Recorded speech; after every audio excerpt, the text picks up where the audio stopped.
Have you heard of I have no mouth and I must scream? Google clearly doesn't think so because it is trying to correct me by saying, have you heard that I have no mouth?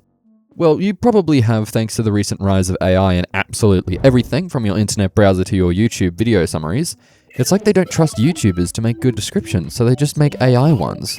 Or you have heard of this famous short story from Glitch's series, The Amazing Digital Circus, which by the time this video comes out, they should have released the final episode on YouTube. It is one of the most famous cautionary tales about AI, and how it could become more powerful on us, and due to what we put it through, it might not be so kind to us in response. And the villain, Am, is considered to be one of the most evil villains in all of literacy, even though he barely appears in the book. I mean, in his famous villain speech, he doesn't even appear in person. He just speaks directly into the main character's mind. But I digress. Why am I talking about this? Well, it's because I was reading a manga for another video I'm working on, and I noticed it had quite stark similarities to there should be a shorthand version of this name. Let's look that up, shall we? That's stupid. I'm just going to say No Mouth. So this manga had stark similarities to No Mouth, from being humiliated, tortured for practically an infinite amount of time, a sadistic god-like being controlling everything about the world, and a world completely destroyed by a long-forgotten war. What is this manga I'm talking about, of course? Well, it's Bibliomania. A surprisingly short manga that has some really f***ing good art. And I know I say that about every manga I talk about, but this one genuinely does. And one that I believe is a manga version of I Have No Mouth and I Must Scream.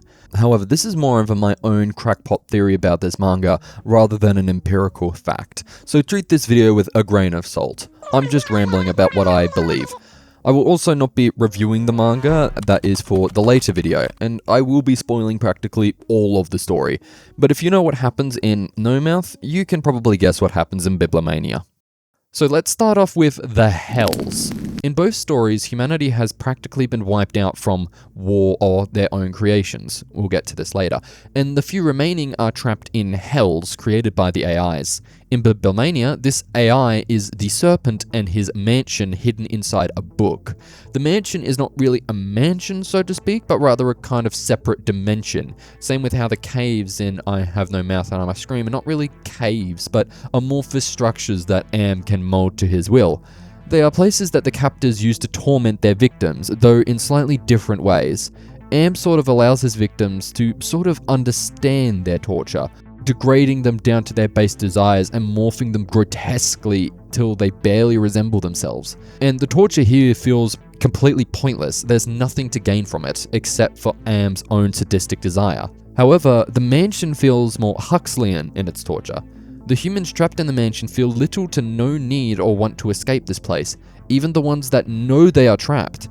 The mansion offers what the real world could never, their truest and deepest desires. They can forever live out their fantasy as a superhero, or live happily with their family. And even if they want to escape, it is practically impossible, as your body begins to rot and deform, eventually becoming something that doesn't even resemble a human being as you descend the rooms of the mansion to the exit. However, it's not like this mansion is made for humans to enjoy themselves. The serpent is mocking their futile existence, the same with how Am mocks his human prisoners. And the worst part about it is there is nothing we could do, and Am and the serpent let us know that. In both No Mouth and Bibliomania, the AIs give illusionary quests for the humans to complete. In No Mouth, Am promises the humans some real canned food if they can find it. But when they eventually find the cans inside of the ice caves, they realize they can't open them because Am hadn't given them anything. Same with the mansion. The serpent promises that if you can reach the bottom of the mansion, you will be able to escape. That's if you even want to, after passing through all the floors beneath you. However, it is, for all intents and purposes, impossible as well, as even just moving one room in the bottom 10 instantly transforms you into a Lovecraftian creature-looking thing. Both of them promise reprieve or escape from the hell that they had created, meanwhile mocking us in the process as we futilely try to achieve these illusionary quests. But to the individuals in the mansion, they don't recognize or don't care that they are being mocked. They are just happy to be in a type of delusionary heaven. But to us in the serpent, outside perspectives, we can clearly see that they are being degraded as humans. And to us, that is terrifying. And what I think makes the indifferent AI-like being so terrifying to us and their infinite glass domes is that they will strip all real experience away from us. Because I can probably guess that most of you, even if given the option to plug yourself into the experience machine,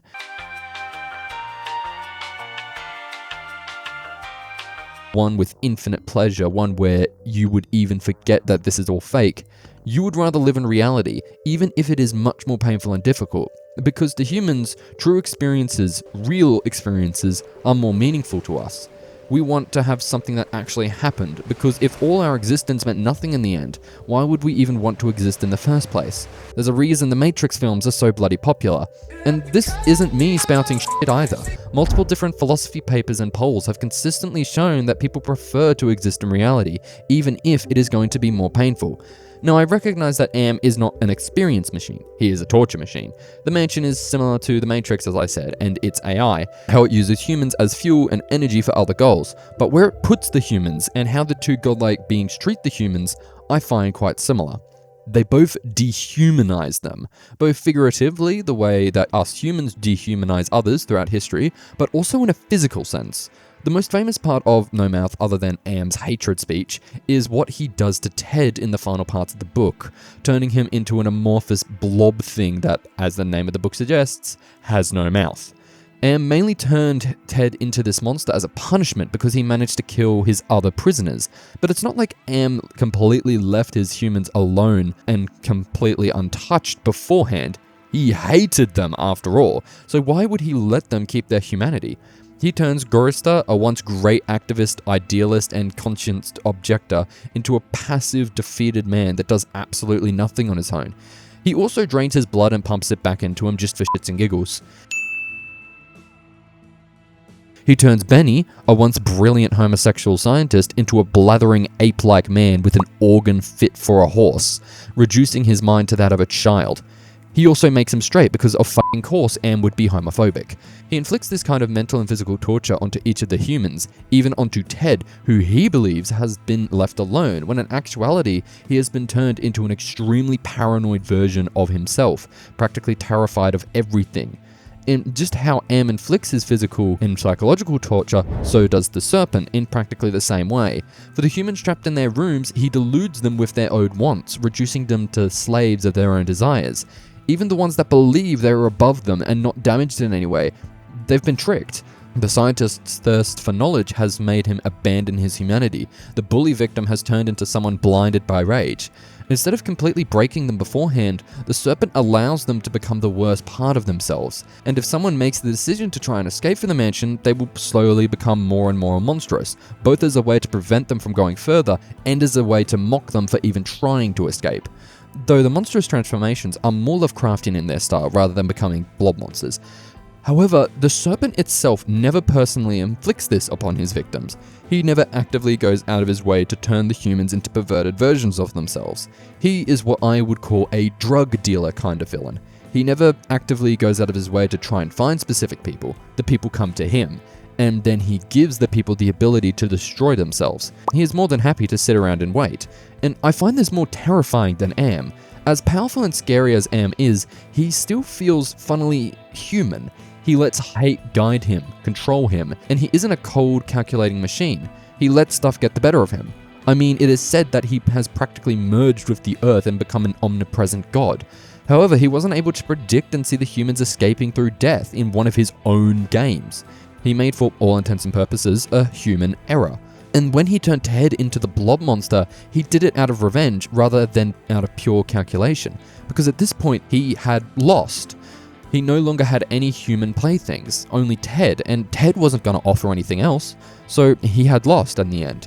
And I do recognize that it is stated that he gained sentience, and he understands that he exists and feels emotions, but it feels like he sacrificed his AI part of himself to become sentient. He lets all the emotions blind him in his own calculations. However, the Serpent feels more cold and calculating than his counterpart. He understands that the humans will trap themselves if given a good enough reason, and makes it practically impossible to escape from the mansion. He had made absolutely certain that everything was perfect. there was no reason for him to suspect or expect a more powerful version of himself to come beat him. Even though he isn't a traditional AI, he still feels like an AI when compared to Am.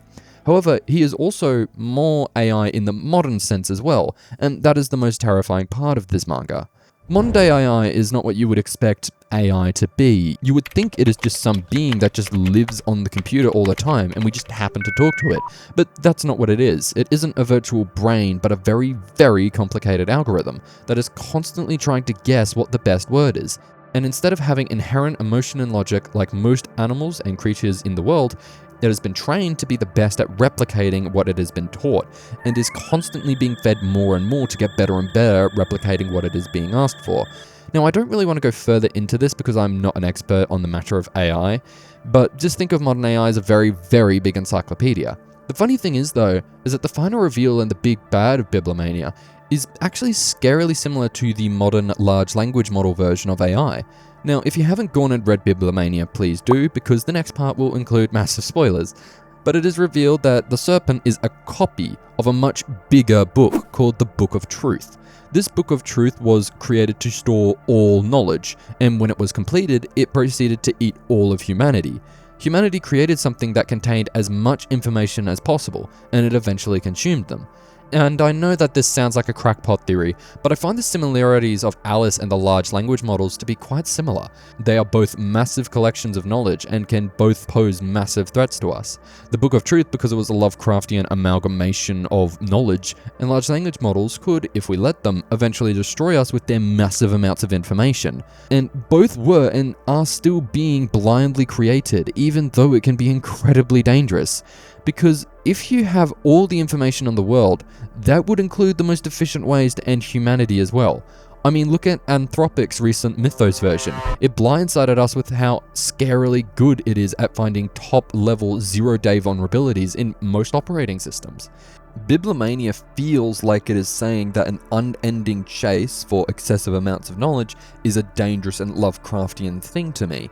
I mean, Bibliomania literally means an unhealthy obsession with books and knowledge. And the Book of Truth to me feels like what would happen if these large language models ever became so large that they would be able to destroy humanity. The story of Bibliomania feels like a cautionary tale about becoming complacent and chasing after short-term satisfaction, and allowing people to create the very things that will destroy us. And when the Book of Truth opened a second time and destroyed the world for real, the humans had become complacent with it and had no way to destroy it, with misinformation being spread all across the world too. And the same is happening with AI, being used to spread misinformation both indirectly and directly from itself. And if we become complacent with its use, it can very easily take us over, just like how Am took over humanity in his story.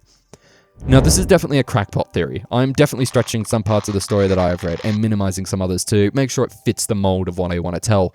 But when I started reading it, I could not get this idea out of my head that it was similar to I Have No Mouth and I Must Scream.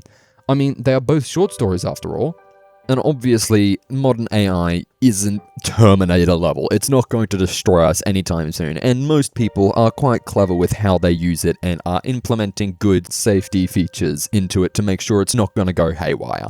So that's why I made this video, moreover just to talk about this crackpot theory.